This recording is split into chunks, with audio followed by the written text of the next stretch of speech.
Hello friends, NIA academy में लोकेंद्र सिंह राठौड़ एक बार फिर से आपका स्वागत करता हूं। हम लोग Madhya Pradesh GK MCQ solve कर रहे थे और जो हमारा टारगेट है 3000 प्लस एमसीक्यू को सॉल्व करना, उसी को आज आगे बढ़ाते हैं। आज का जो एमसीक्यू है वो है मध्य प्रदेश के राष्ट्रीय उद्यान और अभ्यारण्य से संबंधित हैं। ठीक है, यदि आप लोगों ने पहले वाले वीडियो नहीं देखे हैं तो वो वीडियो भी आप लोग देख लीजिए। तो चलिए स्टार्ट करते हैं। तो आज का जो पहला क्वेश्चन है वो है, किस राष्ट्रीय उद्यान का नाम इंदिरा गांधी प्रियदर्शनी राष्ट्रीय उद्यान है। तो आपके पास चार ऑप्शन हैं, इन चार ऑप्शन में से आपको बताना है। पहला ऑप्शन है बांधवगढ़ राष्ट्रीय उद्यान, पेंच राष्ट्रीय उद्यान, संजय राष्ट्रीय उद्यान या सतपुड़ा राष्ट्रीय उद्यान। तो इनमें से आपको बताना है कि किस राष्ट्रीय उद्यान का नाम इंदिरा गांधी प्रियदर्शनी राष्ट्रीय उद्यान है। तो जल्दी से रिप्लाई कीजिए जी। तो इसका जो आंसर है वो है पेंच राष्ट्रीय उद्यान। मतलब कि जो पेंच राष्ट्रीय उद्यान है उसका जो नाम है इंदिरा गांधी प्रियदर्शनी राष्ट्रीय उद्यान है। ठीक है, और जो पेंच राष्ट्रीय उद्यान है ये है सिवनी छिंदवाड़ा में है। ठीक है, अगला क्वेश्चन देख लेते हैं। अगला क्वेश्चन है, निम्नलिखित में से कौन सा राष्ट्रीय उद्यान ग्वालियर के महाराजा के लिए शाही शिकार का क्षेत्र था। तो इन चार ऑप्शन में से आपको बताना है वन विहार राष्ट्रीय उद्यान, माधव राष्ट्रीय उद्यान, बांधव राष्ट्रीय उद्यान, कान्हा किसली राष्ट्रीय उद्यान।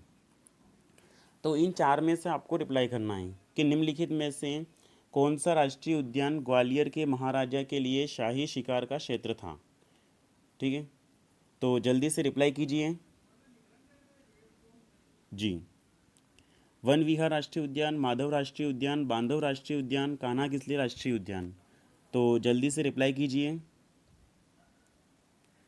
जी। तो इसका जो आंसर है वो है माधव राष्ट्रीय उद्यान, और माधव राष्ट्रीय उद्यान है ये है शिवपुरी में। ठीक है, अगला क्वेश्चन देख लेते हैं। अगला क्वेश्चन है, किस राष्ट्रीय उद्यान का पुराना नाम डुबरी था। तो चार ऑप्शन है पेंच राष्ट्रीय उद्यान, संजय राष्ट्रीय उद्यान, सतपुड़ा राष्ट्रीय उद्यान या बांधव राष्ट्रीय उद्यान। तो इन चार में से आपको रिप्लाई करना है कि किस राष्ट्रीय उद्यान का पुराना नाम जो है वो डुबरी था जी। तो जल्दी से रिप्लाई कीजिए, किस राष्ट्रीय उद्यान का पुराना नाम डुबरी था। तो इसका जो आंसर है वो है संजय राष्ट्रीय उद्यान। मतलब कि संजय राष्ट्रीय उद्यान है इसका जो पुराना नाम डुबरी था, और संजय राष्ट्रीय उद्यान है ये है सीधी जिले में। ठीक है, अगला क्वेश्चन देख लेते हैं। अगला क्वेश्चन है, मध्य प्रदेश का सबसे बड़ा राष्ट्रीय उद्यान कौन सा है। तो इनमें से आपको बताना है कान्हा किसली राष्ट्रीय उद्यान, फाजिल जीवाश्म राष्ट्रीय उद्यान, माधव राष्ट्रीय उद्यान या सतपुड़ा राष्ट्रीय उद्यान। ठीक है, तो इन चार में से आपको रिप्लाई करना है कि मध्य प्रदेश का सबसे बड़ा राष्ट्रीय उद्यान है वो कौन सा है। तो जल्दी से रिप्लाई कीजिए जी।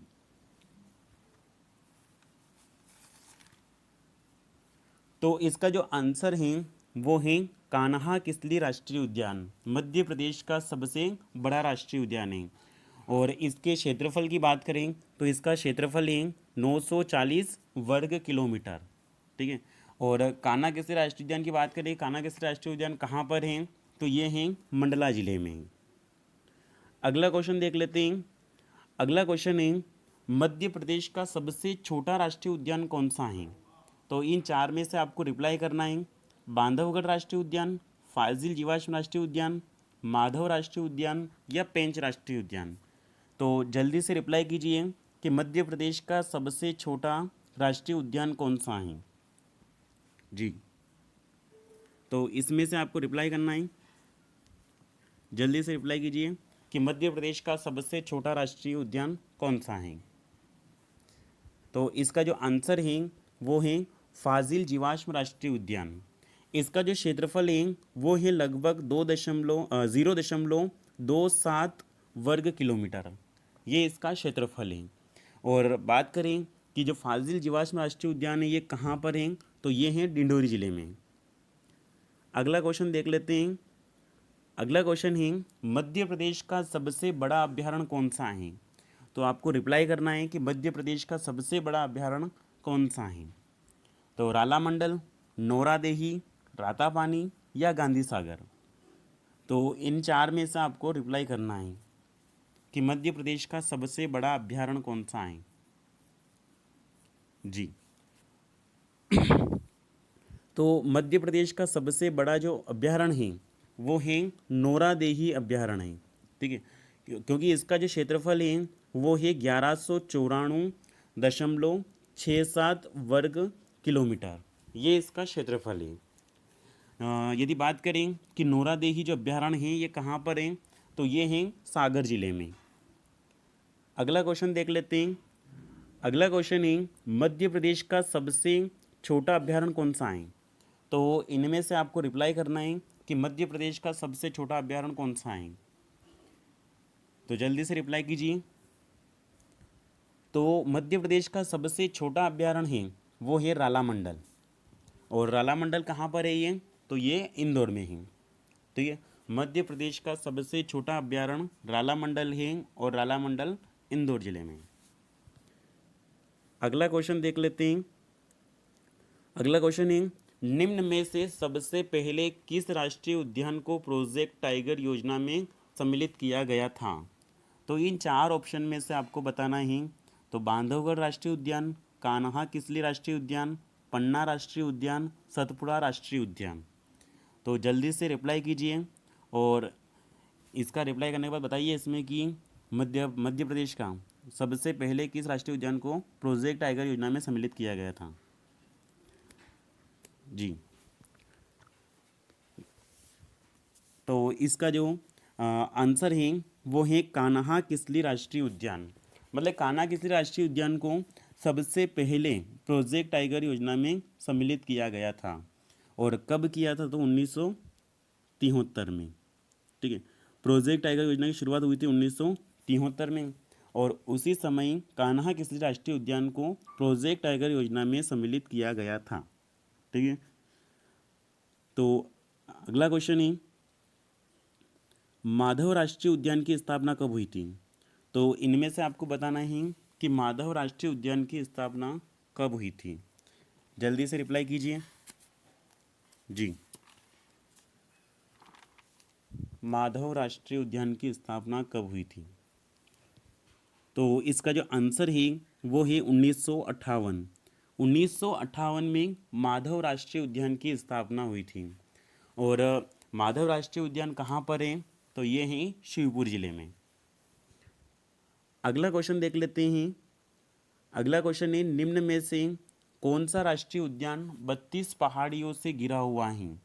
तो चार ऑप्शन है, इन चार में से आपको बताना है कि 32 पहाड़ियों से घिरा हुआ राष्ट्रीय उद्यान कौन सा है।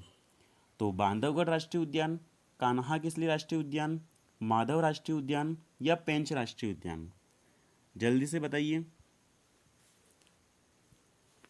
कि निम्न में से कौन सा राष्ट्रीय उद्यान 32 पहाड़ियों से घिरा हुआ है। जी, तो इसका जो आंसर है वो है बांधवगढ़ राष्ट्रीय उद्यान। बांधवगढ़ राष्ट्रीय उद्यान जो है ये 32 पहाड़ियों से घिरा हुआ है। और आपको रिप्लाई करना है कि जो बांधवगढ़ राष्ट्रीय उद्यान है वो कहाँ पर है। जी, अगला क्वेश्चन है निम्न में से किस राष्ट्रीय उद्यान में सांख्य सागर झील और जॉर्ज कौशल की कोटी है। ऑप्शन ए बांधवगढ़ राष्ट्रीय उद्यान, फाजिल जीवाश्म राष्ट्रीय उद्यान, माधव राष्ट्रीय उद्यान या पेंच राष्ट्रीय उद्यान। तो इन चार में से आपको रिप्लाई करना है कि निम्न में से किस राष्ट्रीय उद्यान में सांख्य सागर झील और जॉर्ज कौशल की कोटी है। तो जल्दी से रिप्लाई कीजिए। जी, इन चार में से आपको बताना है कि सांख्य सागर झील और जॉर्ज कौशल की कोटी किस राष्ट्रीय उद्यान में है। जी, तो इसका जो आंसर है वो है माधव राष्ट्रीय उद्यान। मतलब कि माधव राष्ट्रीय उद्यान में सांख्य सागर झील और जॉर्ज कौशल की कोटी हैं। और माधव राष्ट्रीय उद्यान कहाँ पर है, तो शिवपुरी में ही। और इसकी स्थापना कब हुई थी? तो 1958 में इसकी स्थापना हुई। अगला क्वेश्चन है, सर्वाधिक बाघ वाला राष्ट्रीय उद्यान कौन सा है? तो इन चार ऑप्शन में से आपको बताना है कि सर्वाधिक बाघ वाला राष्ट्रीय उद्यान कौन सा है। पहला ऑप्शन है कान्हा केसरी राष्ट्रीय उद्यान, फाजिल जीवाश्म राष्ट्रीय उद्यान, माधव राष्ट्रीय उद्यान या बांधवगढ़ राष्ट्रीय उद्यान। तो जल्दी से रिप्लाई कीजिए कि सर्वाधिक बाघ वाला राष्ट्रीय उद्यान कौन सा है। तो चार ऑप्शन में से जल्दी से रिप्लाई कीजिए इसका। जी, सर्वाधिक बाघ वाला राष्ट्रीय उद्यान कौन सा है? तो इसका जो आंसर है वो है बांधवगढ़ सॉरी, इसका जो आंसर है वो है कान्हा किसली राष्ट्रीय उद्यान। सर्वाधिक बाघ वाला राष्ट्रीय उद्यान जो है वो कौन सा है? तो कान्हा किसली राष्ट्रीय उद्यान है ये। ठीक है, यहाँ पर सर्वाधिक बाघ पाए जाते हैं। अगला क्वेश्चन देख लेते हैं, सर्वाधिक, ये बाघ है, भाग नहीं ना, सर्वाधिक बाघ घनत्व वाला राष्ट्रीय उद्यान कौन सा है? इसको सुधार लेना, ये है बाघ। सर्वाधिक बाघ बाघ घनत्व वाला राष्ट्रीय उद्यान कौन सा है? तो आपको बताना है कि सर्वाधिक बाघ घनत्व वाला राष्ट्रीय उद्यान कौन सा है। कान्हा किसली राष्ट्रीय उद्यान, फाजिल जीवाश्म राष्ट्रीय उद्यान, माधव राष्ट्रीय उद्यान, बांधवगढ़ राष्ट्रीय उद्यान। इससे पहले वाले क्वेश्चन में था कि सर्वाधिक बाघ वाला राष्ट्रीय उद्यान कौन सा है, और यहाँ पे पूछा गया है कि सर्वाधिक बाघ घनत्व वाला राष्ट्रीय उद्यान कौन सा है। तो जल्दी से रिप्लाई कीजिए। जी, सर्वाधिक बाघ घनत्व वाला राष्ट्रीय उद्यान कौन सा है? तो इसका जो आंसर है वो है बांधवगढ़ राष्ट्रीय उद्यान।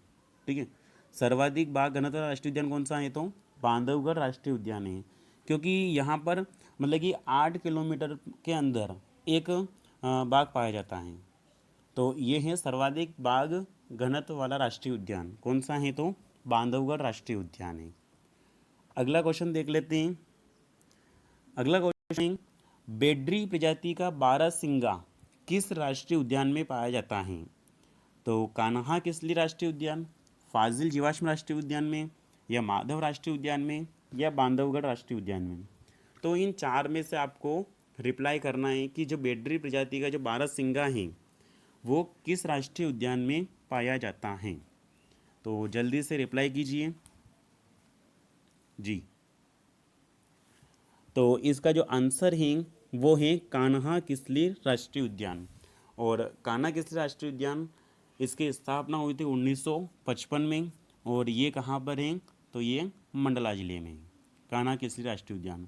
तो यहीं पर बेड्री प्रजाति का जो एक बारहसिंगा है वो इस राष्ट्रीय उद्यान में पाया जाता है। अगला क्वेश्चन है, विश्व में प्रोजेक्ट टाइगर के जन्मदाता कौन है?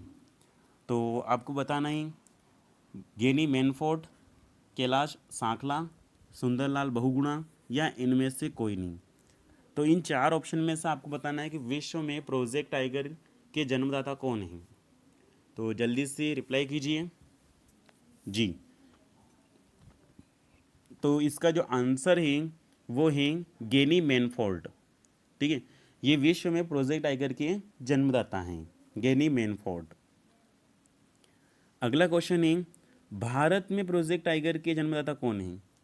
तो पहला ऑप्शन है गेनी मैनफोर्ड, कैलाश सांकला, सुंदरलाल बहुगुणा या इनमें से कोई नहीं। तो जल्दी से रिप्लाई कीजिए कि भारत में प्रोजेक्ट टाइगर के जन्मदाता कौन है। इन चार ऑप्शन में से आपको बताना है। तो जल्दी से रिप्लाई कीजिए। तो इसका जो आंसर है वो है कैलाश सांकला, भारत में प्रोजेक्ट टाइगर योजना के जन्मदाता हैं। और प्रोजेक्ट टाइगर योजना की शुरुआत कब हुई थी? तो 1973 में। अगला क्वेश्चन है, निम्न में से किस जिले को सफ़ेद शेरों की भूमि कहा जाता है? तो इन चार में से आपको बताना है कि निम्न में से किस जिले को सफ़ेद शेरों की भूमि कहा जाता है। तो पहला ऑप्शन है रीवा, दूसरा है इंदौर, तीसरा है मंडला, चौथा है ग्वालियर। तो सफ़ेद शेरों की जो भूमि है वो किस ज़िले को कहा जाता है? जल्दी से रिप्लाई कीजिए। तो इसका जो आंसर है वो है रीवा। मतलब कि सफ़ेद शेरों की जो भूमि है वो रीवा जिले को कहते हैं। यहाँ पर सबसे पहले सफ़ेद शेर देखा गया था 1915 में।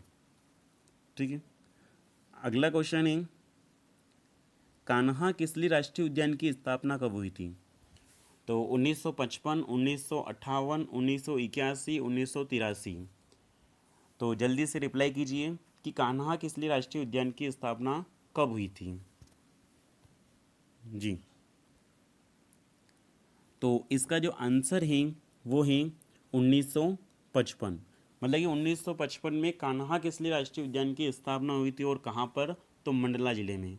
1933 में इसको एक अभ्यारण्य का दर्जा दिया था और 1955 में इसको राष्ट्रीय उद्यान के रूप में विकसित किया। उसके बाद 1973 में इसको प्रोजेक्ट टाइगर योजना में सम्मिलित किया गया। ठीक है, तो आज के लिए काफ़ी है। हमारा चैनल को सब्सक्राइब करें, लाइक करें और ज़्यादा से ज़्यादा लोगों तक शेयर करें। Thank you.